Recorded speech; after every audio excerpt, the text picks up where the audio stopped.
வணக்கம். ஜோதிடர் சேலம் உமாராணி. இன்றைய பதிவு, இன்னைக்கு பார்க்குற பதிவு என்ன அப்படின்னா, குரு வளையமும் கோடீஸ்வர யோகமும் பற்றி பார்க்கலாங்க. இப்போ நம்ம ஜோதிட சாஸ்திரத்தில் பாருங்க, குரு வளைய அமைப்பு ஒன்று இருக்கு. அந்த குரு வளைய அமைப்புல அந்த குரு நின்று இருக்கும் போது அவங்களுக்கு கோடீஸ்வர யோகத்தை தரக்கூடிய அமைப்பு. ஏன்னா குரு அப்படிங்கிறது தனத்துக்கு காரகர் அப்படிங்கிறதுனால அந்த குரு வளைய அமைப்புல அந்த குரு பகவான் நின்று இருக்கும் போது அந்த திசா காலங்களை நல்லா சம்பாதிக்கக்கூடிய வயது காலங்களில் அந்த திசை நடக்குது அப்படின்னா குரு வளையத்தில் இருக்கக்கூடிய யோகமும் அந்த குரு பகவான் தனத்துக்கு காரகன் கோடிகளில் வருமானத்தை தரக்கூடிய வாய்ப்பு உண்டு அப்படின்னு முன்னோர்கள் மூல நூல்களை கொடுத்துருக்காங்க. நல்ல வசதி வாய்ப்பு தரக்கூடிய அமைப்பே குரு வளையத்தில் இருக்கக்கூடிய குரு பகவான் ஆகும் அப்படின்னு. அது மட்டும் இல்லைங்க, குரு புத்திர காரகர் அப்படிங்கிறதுனால அவங்க திருமணத்துக்கு பிறகு அவங்களுக்கு இந்த மாதிரி குரு வளையத்தில் இருக்கக்கூடிய குரு திசை நடக்குது அப்படின்னா அவங்களுக்கு பிறக்கக்கூடிய பிள்ளைகள் நல்ல பிள்ளைகளாகவும் பெற்றோர்களை பார்த்து கொள்ளக்கூடிய அமைப்பு, பெற்றோர்களை அரவணைப்பு, அந்த பிள்ளைகள் மூலமா நல்ல பலன்கள் அந்த ஜாதகர் கொடுக்கக்கூடிய நல்ல புத்திசாலி உள்ள பிள்ளைகளால் பிறக்கக்கூடிய அமைப்பு, பிள்ளைகளால் பெருமை சேரக்கூடிய அமைப்பு, பிள்ளைகளால் வசதி வாய்ப்பு வரக்கூடிய அமைப்பு, அந்த மாதிரி அமைப்பு, ஆண் வாரிசுகள் பிறக்கக்கூடிய அமைப்பு, அவங்க குழந்தைகளால் குடும்ப முன்னேற்றம் ஏற்படுத்தக்கூடிய அமைப்பு கொண்ட பிள்ளைகள் எல்லாம் அவங்களுக்கு பிறக்கக்கூடிய வாய்ப்பெல்லாம் உண்டு. ஏன்னா குரு பகவான் தனத்துக்கு மட்டும் காரகர் இல்லைங்களா, பிள்ளைகளுக்கும் காரகர் அப்படிங்கிறனால, புத்திர காரகர் அப்படிங்கிறதுனால அவங்களுக்கு இந்த குரு பகவான் குரு வளையத்தில் இருந்தாலும் திருமணத்துக்கு பிறகு இந்த மாதிரி குரு தேசம் நடந்தாலும் பிள்ளைகள் மூலம் பிள்ளைகள் பிறந்ததுக்கு அப்புறம் நல்ல வளர்ச்சி அடையக்கூடிய அமைப்பு, இந்த மாதிரி எல்லாம் அவங்களுக்கு அந்த குரு வளையத்தில் இருக்கக்கூடிய குரு பகவான் தரக்கூடிய அமைப்பாகும். சரி, இப்ப குரு வளையம்னா அந்த குரு பகவான் எந்த ராசிகள் இருக்கும்போது அது குரு வளையத்தை தரக்கூடிய அமைப்பு அப்படின்னு விரிவா இந்த பதிவுல பார்க்கலாங்க.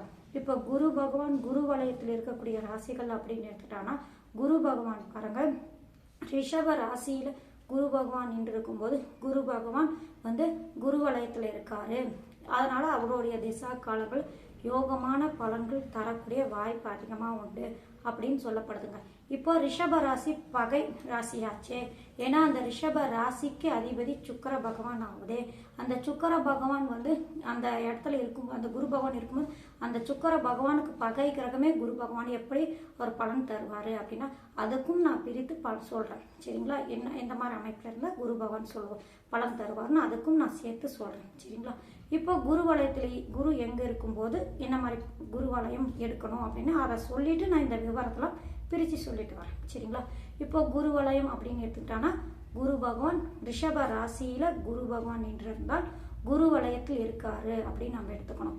அதே போல குரு பகவான் சிம்ம ராசியில இருக்கும்போது குரு பகவான் குரு வளையத்துல இருக்காரு அப்படின்னு நம்ம எடுத்துக்கலாம். சரிங்களா, அடுத்தது குரு பகவான் பாருங்க, தனுசு ராசி தன்னுடைய மூல திருகோண வீடான ஆட்சி வீடான தனுசு ராசியில் குரு பகவான் நின்று இருந்தாலும் குரு வளையத்தில் குரு பகவான் நின்று இருக்காரு அப்படின்னு எடுத்துக்கலாம். அடுத்தது கும்ப ராசி, சனி பகவானுடைய வீடு ஆட்சி வீடு இல்லைங்களா, சனி பகவானுக்கு ஆட்சி வீடு, அந்த வீட்டுல குரு பகவான் நின்று இருந்தாலும் குரு வளையத்தில் குரு பகவான் இருக்காரு. அதனால தன்னுடைய திசையில நல்ல பலன்கள் கொடுக்கும் அப்படின்னு எடுத்துக்கலாம். இப்போ குரு பகவான் எந்தெந்த ராசிகள் இருக்கும்போது குரு வளையம் அப்படின்னு எடுத்தோம்னா ரிஷபம், சிம்மம், தனுசு, கும்பம், இந்த ராசிகள்ல ஏதாவது ஒரு ராசியில குரு பகவான் நின்றாண்டா குரு வளையத்தில் குரு இருக்காரு, நல்ல பலன்கள் அவங்களுடைய திசா காலங்கள் தரும் அப்படின்னு. இப்போ இந்த அமைப்புல நான் பிரிச்சு சொல்றேன்னு சொன்னல அதை சொல்றாங்க. இப்போ ரிஷப ராசி ஃபர்ஸ்ட் எடுத்துக்கலாம். இப்போ ரிஷப ராசியில குரு பகவான் குரு வளையத்தில் இருந்தா அவர் எப்படி நல்ல பலன் கொடுப்பாரு, அந்த ரிஷப ராசிக்கு அதிபதியான சுக்கிர பகவான் பகை கிரகம் ஆச்சே, அவர் எப்படி பகை வீட்டுல நின்று பகையாக இருக்கும்போது நல்ல பலன் தருவாரு அப்படின்னு எடுத்துக்கிட்டா அப்படி கிடையாதுங்க. குரு அப்படிங்கிற யாரு, முழு சுப கிரகம். அந்த முழு சுப கிரகம் இருக்கக்கூடிய வீடு என்ன, அந்த கிரகம் அந்த குரு பகவானுக்கு பகை கிரகமாகவே இருந்தாலும் சுக்கிர பகவானும் ஒரு சுப கிரகம் இல்லைங்களா, நல்ல சுப கிரகம் இல்லைங்களா, அந்த சுபரோர வீட்டுல இன்னொரு சுபர் இருக்கும்போது அவரு நல்ல பலனை தான் தருவாரே தவிர அவரு பாதிப்பு கொடுக்க மாட்டாரு. சரிங்களா, அதுவும் குரு வளையம் அமைப்பு இருக்கிறதுனால அந்த சுக்கரனுடைய நிலை பொறுத்து அவர் பலன் கூடுதலும் குறைவாகவும் தருவார். இப்போ கூடுதலாக தரக்கூடிய அமைப்பு அப்படின்னு எடுத்துக்கிட்டோம்னா குரு வளையத்தில் இருப்பது சிறப்பு. அவர் ஏற்கனவே சுபர், குருவும் சுபர், வீட்டின் அதிபதியான சுக்கரனும் சுபர் அப்படிங்கிறதுனால நல்ல பலன் கொடுக்கும். அடுத்தது அந்த குரு நின்ற ஸ்தானாதிபதியான யாரு, சுக்கிர பகவான், அந்த சுக்கிர பகவான் நிலை பொறுத்து அவர் கூடுதலும் குறைவாகவும் பலன் கொடுப்பாரு. சரிங்களா? இப்போ கூடுதலான பலன் அப்படின்னு நான் சொன்னேன் இல்லைங்களா? கூடுதலான பலன்னா சுக்கிர பகவான் நல்ல அமைப்புல அந்த குரு பகவானுக்கும் மறையாம அந்த லக்னத்துக்கும் மறையாம ஆட்சி உச்சம் இந்த மாதிரி ஏதாவது அமைப்பில் இருக்கும்போது அந்த குரு வளத்தில் இருக்கக்கூடிய குரு பகவான் நல்ல பலன்கள், கூடுதலான பலன்களும் சிறப்பான பலன்களும் இப்போ நான் மேலே சொன்னேன் இல்லைங்களா? தனத்துக்கு காரகர், பிள்ளைகளுக்கு காரகர் அப்படிங்கிறனால அவர் என்ன ஆதிபத்தியம் அந்த லக்னத்தில் இருக்காரோ அந்த குரு பகவான் அந்த ஆதிபத்தியுடைய பலனும் தன்னுடைய காரகத்துடைய பலனும் தன்னுடைய தேசியில முழுமையாக குரு வலயத்தில் இருக்கக்கூடிய குரு பகவான் ரிஷப ராசியில் இருந்தாலும் பகை வீட்டில் இருந்தாலும் அந்த சுக்கிர பகவான் நிலை பொறுத்தே கூடுதலான பலனை கொடுப்பார். அதுவே அந்த சுக்கிர பகவான் ஓய் நீச்சமாகவோ அல்லது ஏதாவது வக்கிரமாகவோ ஏதாவது பாதிக்கப்பட்டு இருக்கக்கூடிய நிலையில் இருக்கும்போது அது பலன்கள் கொஞ்சம் மாறுபாடு இருக்கக்கூடிய வாய்ப்பு உண்டுங்க. சரிங்களா? அடுத்தது குரு பகவான் சிம்ம ராசியில் இருக்கக்கூடியது குரு வலயம்.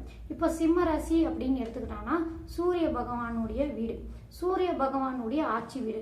சூரிய பகவான் ஏற்கனவே குரு பகவானுக்கு நட்பு கிரகம், ஆண் ராசி ஆவார். இப்போ சூரிய பகவான் ஆண் ராசி போலவே குரு பகவானும் ஆண் ராசி அப்படிங்கிறதுனால இங்க முழுமையான பலனை அப்படியே அந்த ஜாதகருக்கு தரக்கூடிய அமைப்புங்க. அந்த லக்னத்துக்கு பாருங்க, அந்த குரு பகவானும் சூரிய பகவானும் நட்பு யோகரா வரும் பட்சத்துல கூடுதலான பலன்களை இப்போ நான் மேலே சொன்னேங்களா, அந்த மாதிரி மேல்மையான பலன்களே அந்த குரு திசை நடக்கும் காலங்களில் அந்த ஜாதகருக்கு கொடுக்குங்க. குரு பகவான் புத்திரக்காரகன், ஆண் வாரிசு பிறக்கக்கூடிய அமைப்பு, வசதி வாய்ப்பு கூடுதலாக வருது.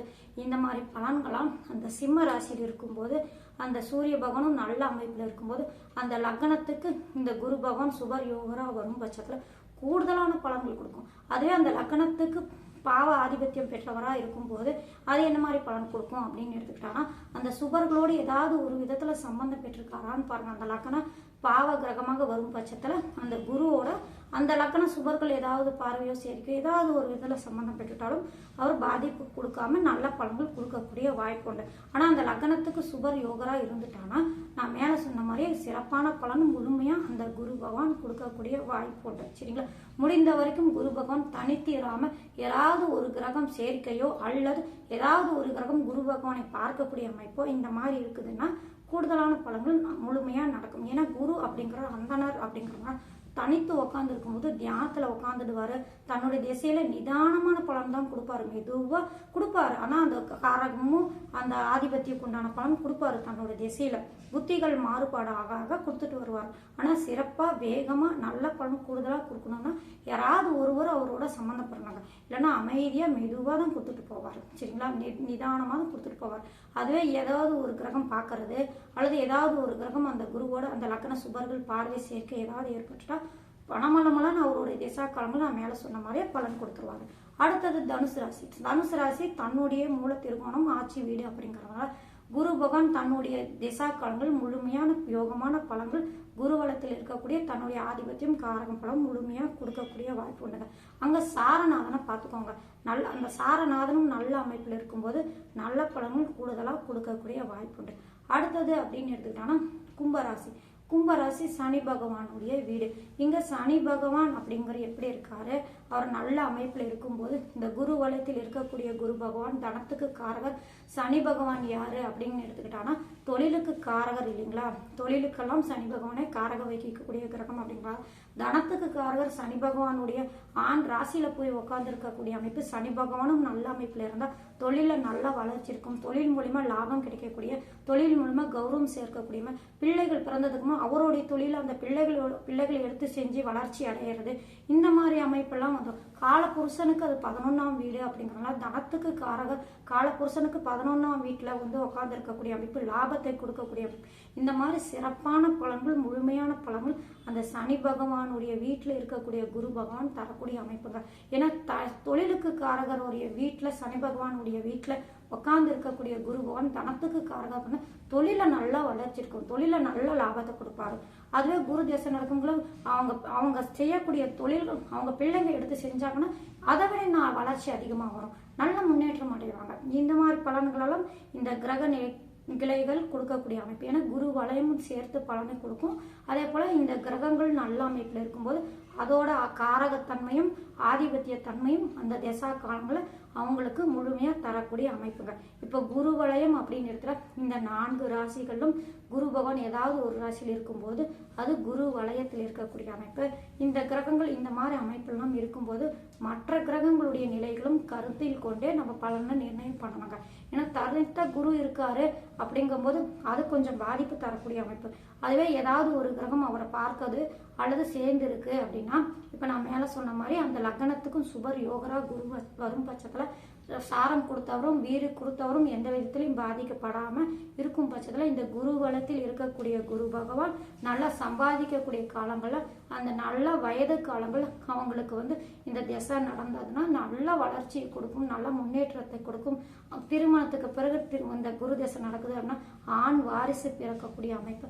இந்த மாதிரி அது மட்டும் இல்லைங்க, நீண்ட புத்திர தோஷம் இருக்கக்கூடிய அமைப்பில் இருந்தாலும் இந்த குரு வந்து நல்ல அமைப்பில் இருக்கும்போது திசை நடக்கும்போதும் புத்திர பாக்கியம் கிடைக்கக்கூடிய வாய்ப்பெல்லாம் உண்டு வந்து நம் முன்னோர்கள் மூல நூல்களில் கொடுத்துருக்காங்க. அதாவது என்னன்னா, அவங்களுடைய ஜாதகத்துல 5ஆம் இடம் 5ஆம் அதிபதி ஏதாவது ஒரு விதத்துல பாதிக்கப்பட்டு இருந்தாலும் திருமணம் நடந்து 10 வருஷம் ஆயிடுச்சு 12 வருஷம் ஆயிடுச்சுப்பா இன்னும் பிள்ளைகள் எங்களுக்கு இன்னும் இல்லை அப்படின்னு கவலைப்படுறாங்களா, அவங்களுடைய ஜாதகத்துல குரு பகவான் பொறுத்த வரைக்கும் நல்ல அமைப்புல இந்த மாதிரி குரு வலயத்துல இருந்தாலும் அல்லது அவங்களுடைய ஜாதகத்துல நல்ல ஸ்தானங்கள்ல குரு பகவான் உட்கார்ந்தாங்க. ஏன்னா குரு பகவான் காரகர் இல்லைங்களா, அந்த திசை ஆரம்பிக்குதான்னு பாருங்க. திருமணம் நடந்து 10 வருஷம் ஆயிடுச்சு புத்திர பாக்கியம் இல்லைன்னு கவலைப்பட்டுட்டு இருக்காங்க இல்லைங்களா, அந்த மாதிரி இருக்குது. 5ஆம் இடம் 5ஆம் அதிபதியும் பாதிக்கப்பட்டு இருந்தாலும் அவங்களுக்கு வந்து 10 வருஷமே ஆயிடுச்சு இருந்தாலும் அப்போ அந்த அந்த காலகட்டங்களில் குரு வலுத்து நின்று அல்லது இந்த குரு வலயத்தில் இருக்கக்கூடிய குரு பகவானா இருந்தாலும் அல்லது அவங்களுடைய ஜாதகத்துல நல்ல அமைப்புல குரு நின்று இருந்தாலும்